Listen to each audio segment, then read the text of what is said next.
늘 다사다난이란 말을 쓰는데 정말 이젠 다사다난이란 말보다도 정말 정신없다라는 말이 맞는 것 같습니다. 계엄령이 내려지는 그런 해프닝 같은 일이 벌어졌고, 나라의 대통령이 세 번째로 국회로부터 탄핵을 당하는 일이 발생하고, 이번 주에는 대통령 직무대행인 국무총리가 탄핵이 되는, 그리고 광화문과 여러 시내 곳곳에서는 서로 다른 그런 주장을 하는 사람들의 시위가 크게 일어나고 있는, 도대체 이 나라가 어디로 가고 있는가라는 그런 걱정이 드는 그런 시간을 우리는 보내고 있습니다. 참으로 마음이 편치 않습니다. 그렇다고 마음 편히 사람들과 마음을 나눌 수도 없습니다. 생각이 나뉘어지고 편이 나뉘어져서 가족들 사이에서도 의견이 분분한 것이 오늘 우리의 현실이기도 합니다. 나라가 마치 두 동강이 난 것 같은 느낌이 들 정도입니다. 이러다가 정말 이 나라가 망하는 것 아닐까 하는 그런 걱정도 없지 않습니다. 정치권으로부터 또 나라의 국가의 지도자로부터 시작된 이 나라의 위기는 나라의 경제에도 큰 타격을 입혔고 국가 위상에도 큰 타격을 입혔습니다. 수많은 장성들이 수사를 받고 있는 상황 속에서 이 나라, 이 국방이 과연 안전하게 유지될까 하는 그런 또 우려도 생겨납니다.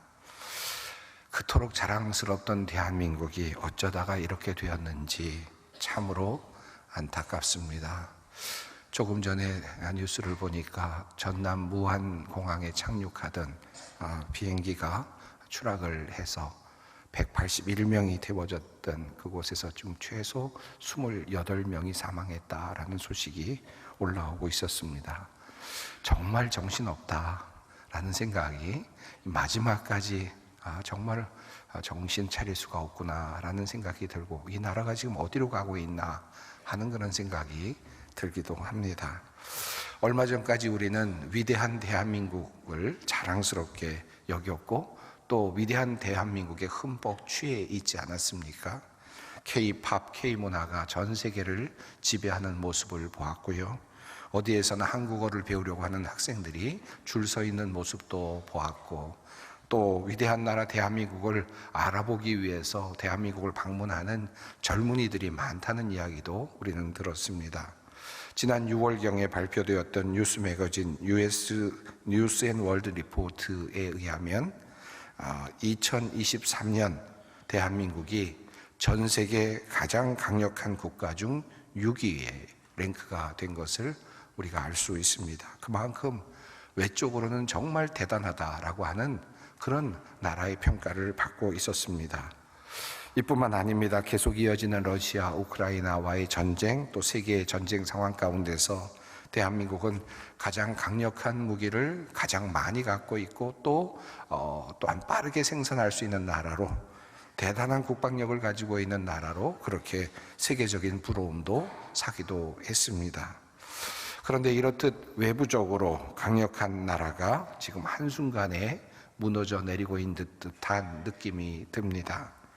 그런데 이 무너짐은 외부적인 공격에 의한 것이나 또는 강대국의 침탈로 인한 것이 아닙니다. 내부의 분열, 내부의 혼란, 지도력의 부재로 인한 것입니다. 우리는 이 상황 속에서 알고 있었지만 정말 절감하게 되지 않습니까? 우리가 아무리 밖을 단단히 지키고 국방력이 튼튼하고 경제력이나 국가의 위상이 대단하다고 할지라도 내부가 무너지면 어떠한 위대한 나라도, 어떠한 대단한 기업도, 어떤 가정도 온전할 수 없다, 유지할 수 없다라는 사실을 또다시 깨닫게 됩니다. 로마 제국이 그러했다고 합니다. 정말 대단한 로마 제국이었는데 그 나라가 왜 망했는지, 왜 그렇게 소멸되었는지 역사가들은 지금도 의문이라고 합니다. 외적으로 보면 너무나도 강력했던 나라인데 그런데 왜 망했을까? 역사가들은 내부로부터의 원인을 찾고 있습니다. 내부가 점점 어려워지면서 결국은 그렇게 로마가 쇠망하게 되었다는 것입니다. 물론 이 민족이 침략을 통해서 숨통이 끊어졌다고 하지만 그들은 그저 쇠락해진 몸에 그저 최후의 일격을 날렸을 뿐이다 라고 그렇게 역사가들은 진단하고 있습니다.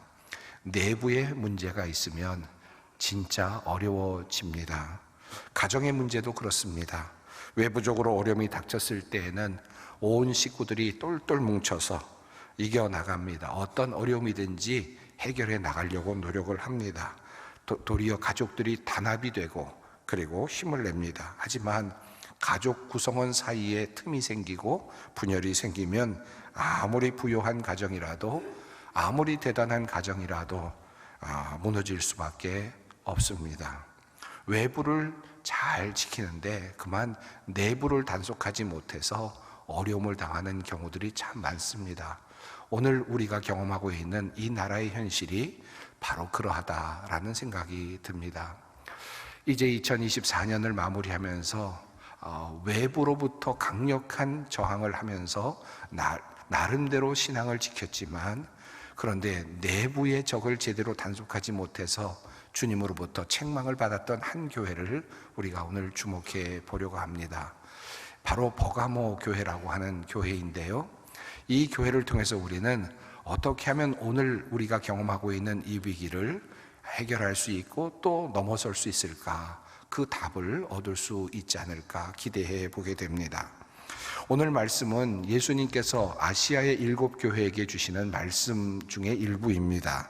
특별히 오늘 말씀은 버가모 교회에게 주시는 주님의 말씀입니다. 예수님께서 7교회를 거명하셨는데 이 버가모 교회는 세 번째로 거명이 되는 교회입니다. 버가모 교회는 지도상으로 본다면 아시아의 7교회 중에서 가장 북쪽에 위치하고 있는 교회입니다. 소아시아 지역의 루시아에서 가장 중요했던 도시 중에 하나였고요. 그리고 사도 요한이 계시록을 쓸 당시에는 아시아의 수도이기도 했습니다. 그리고 이 버가모는 여러 우상 숭배의 본거지이기도 하였습니다. 버가모 교회는 안디바라고 하는 순교자를 배출하였고 한 걸음 더 나아가서 그들이 그렇게 박해를 받고 있을 때에도 예수님의 이름을 굳게 잡았던 그런 아주 멋진 그런 모범적인 교회였습니다. 박해를 견뎌낸 교회입니다. 외부의 적을 잘 막아내고 그리고 신앙의 그 핍박을 이겨내고 순교를 하면서까지도 믿음을 지켰던 대단한 교회, 이 대단한 교회가 바로 버가모 교회였다는 것입니다. 그런데 주님은 이렇게 칭찬을 하신 후에 이어서 두어 가지 책망의 말씀을 이어가십니다. 우선 그들 중에 발람의 교훈을 따르는 사람들이 있다라고 말씀하십니다. 그러나 내게 두어 가지 책망할 것이 있나니 거기 내게 발람의 교훈을 지키는 자들이 있도다. 발람의 교훈이 무엇이었을까? 사실은 정확하게 파악하기가 쉽지는 않습니다만은 발람이라는 사람을 먼저 생각할 필요가 있습니다. 발람은 구약 성경 민수기에 등장하는 대표적인 거짓 선지자, 거짓 예언자입니다. 예언하는 사람, 주술가였습니다. 점쟁이와 같은 사람이었습니다. 그는 이스라엘 백성이 출애굽해서 모압 지역을 통과할 때 모압 왕 발락이 이스라엘 민족을 두려워하면서 위협을 느껴서 주술가였던 이 발람에게 이스라엘을 저주해달라고 요청하는 장면에서 그의 이름이 등장을 하죠. 그런데 예수님은 이 발람에 대한 이야기를 이렇게 말씀하십니다. 발람이 발락을 가르쳐 이스라엘 자손 앞에 걸림돌을 놓아 우상 제물을 먹게 하였고 또 행음하게 하였느니라. 거짓 선지자 이 발람은 나름의 꾀를 발락이라고 하는 모압의 왕에게 가르쳐 주었다는 것입니다. 이스라엘을 망하게 할 수 있는 방법을 가르쳐 주었다는 것이죠. 그것은 바로 이스라엘 백성들에게 걸림돌을 놓아서 이스라엘 백성들로 하여금 우상의 제물을 먹게 하고 행음하게 하는 것이었습니다. 한마디로 말하면 발람은 이스라엘 백성들이 느슨한 도덕적인 잣대를 갖게 하도록 함으로써, 또 종교적인 잣대를 갖게 함으로써 당시의 사회적 관습과 타협하도록 유도를 한 것입니다. 그렇게 함으로써 이스라엘 백성으로서의 정체성을 잃어버리게 만들었다는 것입니다. 이 사실을 민수기 25장은 이렇게 전합니다. 이스라엘이 시팀에 머무는 동안에 백성들이 모압 사람의 딸들과 음행을 하기 시작하였다. 모압 사람들의 딸들이 자기 신들에게 바치는 제사에 이스라엘 백성을 초대하였고, 이스라엘 백성은 거기에 가서 먹고 그 신들에게 머리를 숙였다. 이 일로 인해서 이스라엘 백성들은 하나님의 큰 진노를 사게 됩니다. 자, 이어서 지적되는 또 다른 책망이 있습니다. 니골라당의 교훈을 지키는 자들이라고 하는 표현입니다. 이것은 앞서 나온 발람의 교훈을 지키는 것과 같은 맥락에서 말했을 수도 있겠지만, 이 니골라당의 교훈에 대하여 학자들은 이 교훈이 그리스도인이 누리는 자유를 강조하다가 나오는 또 다른 방종의 어떤 가르침으로 그렇게 이해를 합니다. 하나님의 사랑이 무한하신데, 그리고 우리를 향하여 자신의 아들을 내어주실 만큼 하나님께서 우리를 사랑하시는데, 우리가 무슨 죄를 짓더라도 이제는 다 용서받았다, 아무런 일도 없다, 우리가 죄를 지어도 우리는 아무 문제가 없다라고 생각을 하고 마음껏 살도록 하는 그런 가르침이었을 것으로 그렇게 추정을 합니다. 주님께서는 이 두 가지를 버가모 교회의 책망의 말씀으로 주십니다.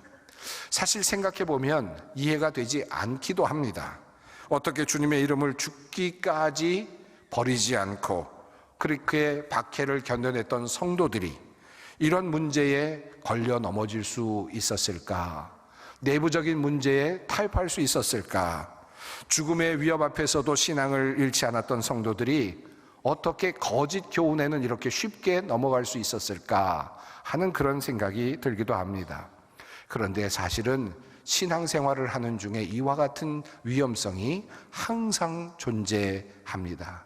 오늘은 이것을 조금 더 깊이 마음에 새길 수 있었으면 좋겠습니다. 이 버가모 교회가 이렇게 된 것은 어떤 과정 속에서 이런 일이 일어났을까요? 우선 한번 상상해 봅니다. 처음에는 버가모 교회 교인들이 모두 다 순교할 만큼의 신앙을 지켰는데, 시간이 갈수록 점점 더 변질이 되어서 그 다음에 그들이 그와 같은 교훈에 빠져들었다라고 생각을 할 수도 있겠죠. 그런데 성경의 내용을 자세히 살펴보면 그와 같은 시간의 변질, 시간을 통한 일어나는 변질의 이야기가 버가모 교회의 경우에는 나타나지 않습니다. 다시 말하면 동시대 안에서 이런 일이 일어났다라는 겁니다. 다시 말하면 한쪽에서는 지금 예수님의 이름 때문에 예수님의 이름을 붙잡고 죽어나가는 순교를 하고 있는데, 내부적으로는 지금 다른 일들이 일어나고 있었다는 겁니다. 내부적으로는 니골라당과 같은 사람들, 발람의 교훈을 따르는 사람들이 함께 존재했었다라고 하는 것이 오늘 성경이 우리에게 전하고 있는 그런 맥락입니다. 자, 이 본문을 읽으면서 우리는 이 사람들이 어떤 잘못된 신앙을 가지고 있었느냐를 찾아내는 것도 중요하겠습니다만은, 사실 그것보다 더 중요한 것이 있습니다. 바로 어떻게 하다가 잘못된 신앙에 빠지게 되었을까, 어떻게 하다가 예수님의 책망을 듣는 그런 상황에 도달하게 되었을까를 찾아 나가는 과정이 더 중요하다고 할 수 있습니다.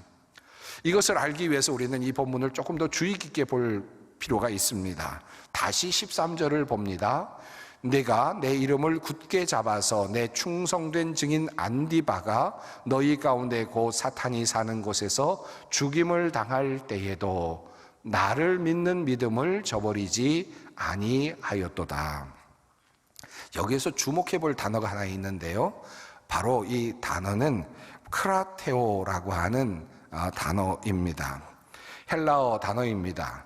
굳게 잡는다라고 그렇게 번역할 수 있는 단어입니다. 그러니까 번역이 잘 된 것이라고 할 수 있겠습니다. 예수님의 이름을 굳게 잡았다라고 번역을 합니다. 그들이 핍박을 받을 때 그들은 예수님의 이름을 굳게 잡았습니다. 그들은 어려운 고난과 박해 속에서도 예수님의 이름을 굳게 잡았습니다. 그래서 그들은 죽음도 불사했습니다. 그들은 주님의 칭찬을 받을 만한 그런 귀한 일을 하였던 것입니다. 그런데 이 단어가 한글 개정판 성경에는 한 번만 등장을 하는데 사실 헬라어로 보면 이 단어가 2번 더 등장하는 것을 우리가 확인할 수 있습니다. 발람의 교훈을 지키는 자들이 있도다, 또 니골라당의 교훈을 지키는 자들이 있도다 라고 번역된 이 문장은 실제로는 헬라어 크라테오라는 단어가 사용된 문장입니다. 즉 그들이 붙잡고 있다라는 그런 표현이 이 성경 안에 나타납니다. 다시 말하면 예수님의 이름을 붙잡고 있는 사람들이 있는 반면에 발람의 교훈을 꽉 붙잡고 있는 사람이 있었다는 것이고 니골라당의 가르침을 꽉 붙잡고 있는 사람들이 있었다라는 것입니다. 성경이 우리에게, 헬라어 성경이 우리에게 그것을 알려주죠. 최근에 번역된 새 한글 성경은 이 원어의 그 사용을 잘 살려서 이렇게 번역을 하고 있습니다. 나는 내가 어디에 자리 잡고 사는지 안다. 그곳에는 사탄의 왕좌가 있다. 그렇지만 너는 내 이름을 꽉 붙잡고 있다. 나를 믿는 믿음을 저버리지 않았다. 그러나 너한테 거슬리는 일이 몇 가지가 있다. 거기 너에게 발람의 가르침을 꽉 붙잡고 있는 사람들이 있다. 이와 같이 바로 너에게도 똑같이 니콜라우스당 사람들의 가르침을 꽉 붙잡고 있는 사람들이 있다. 이렇게 성경을 읽으면 조금 더 의미가 다가오지 않을까요? 여기서 흥미로운 매우 중요한 한 가지를 알 수 있습니다. 버가모 교회 교인들은 예수님의 이름을 꽉 붙잡고 있었습니다. 그리고 그들이 예수님의 이름을 붙잡고 있으므로 그들을 죽음으로 몰고 갔지만 예수님의 이름을 놓을 생각이 없었습니다. 예수를 믿느냐? 라고 물었을 때 예, 저는 예수를 믿습니다 라고 고백했고 죽음까지도 불사하는 믿음을 가지고 있었습니다. 그들은 순교할 각오도 되어 있었습니다. 예수님의 이름을 놓을 생각이 없었습니다. 자, 그런데 한 가지 문제가 있습니다. 예수님의 이름을 꽉 붙잡는다는 것은 어떻게 하는 것일까요? 예수님의 이름을 꽉 붙잡는다는 것은 어떻게 사는 것입니까? 예수님의 이름을 종이에 적어서 손에 꽉 붙잡고 사는 것이 예수님의 이름을 붙잡고 사는 것일까요? 십자가를 만들어서 손에 꼭 쥐고 살아가는 것이 예수님의 이름을 꼭 붙잡고 살아가는 것일까요? 아니면 목걸이를 만들어서 십자가를 목에 걸고 살아가는 것이 예수님의 이름을 꽉 붙잡고 사는 것일까요? 아니면 너 예수를 믿느냐라고 물을 때 예라고 대답하는 것이 예수님의 이름을 꽉 붙잡고 사는 것일까요? 이 버가모 교회 교인들의 모습을 가만히 보면 그들은 예수님의 이름을 꼭 붙잡고 살면서 나는 예수님을 믿는다라고 하는 확신을 가지고 있었는데 그 믿는다라고 하는 확신 속에는 니골라당이 주장하는 내용과 발람의 가르침을 그것을 함께 믿고 있었다는 것을 알 수 있습니다. 그들은 예수님의 이름을 붙잡는 것이 발람의 가르침을 꽉 붙잡는 것이라고 생각을 했습니다.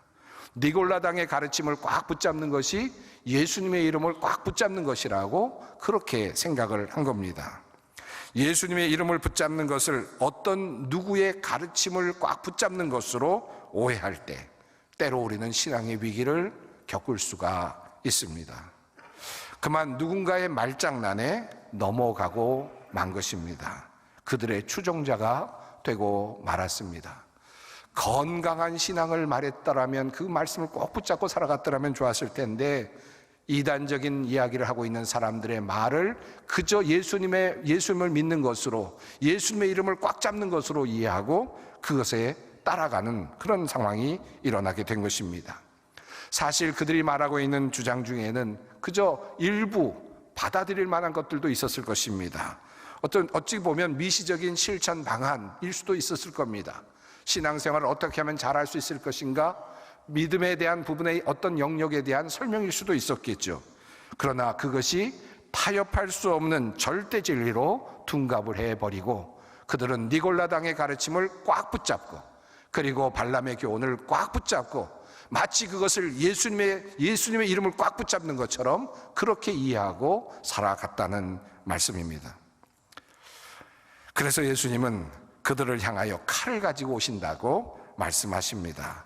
내가 내게 속히 가서 내 입의 검으로 그들과 싸우리라.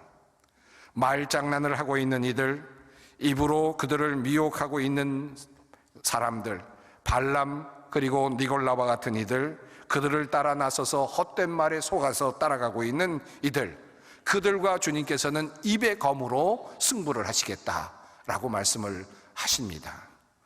거짓된 입술들을 주님의 입으로 처단하시겠다라고 하는 말씀이기도 합니다. 사랑하는 성도 여러분, 오늘 이 말씀을 깊이 2024년 마지막 주일에 생각해 보았으면 좋겠습니다. 우리는 지금 어떻게 살아가고 있는 것입니까? 가정에 어려움이 있고 힘든 일이 있어서 상담을 하다 보면 서로 다 서로를 사랑한답니다. 남편은 아내를 사랑하고 아내는 남편을 사랑하고 다 거시적인 명분 방향성은 보다 뚜렷합니다. 나는 남편을 사랑했고 나는 아내를 사랑했다. 그런데 문제는 구체적인 실천 방안이 다릅니다. 내가 생각하는 사랑이 다릅니다. 아내가 원하는 사랑을 실천하지 않습니다. 남편이 원하는 사랑을 실천하지 않았습니다. 여기에서 둘이 나누어지고 깨어집니다. 사랑이라는 명분은 똑같습니다. 그런데 실제 실천 방안은 다릅니다. 과연 우리는 지금 교회를 사랑하고 있습니까? 우리는 과연 이 나라를 사랑하고 있습니까? 우리는 과연 이 가정, 우리의 가족을 사랑하고 있습니까? 어떤 생각으로 사랑하고 있습니까? 큰 것을 가지고 착각하지 맙시다. 자칫하면 우리는 바로 이 버가모 교회와 같은 그런 우를 범할 수 있기 때문입니다. 이제 새해를 맞습니다. 이제 앞으로 우리가 어떻게 살 것인가 생각하면서 이제 지나온 시간을 돌이켜 보십시다. 나라를 위한 마음, 그리고 가정을 위한 마음, 애국의 마음, 이 모든 것들, 또 교회 사랑의 마음, 주님 사랑의 마음들을 잘 생각하면서 내가 어떻게 살아야 하는가 주님 앞에 묻고 또 묻는 그런 마지막 주일 되시기를 바랍니다.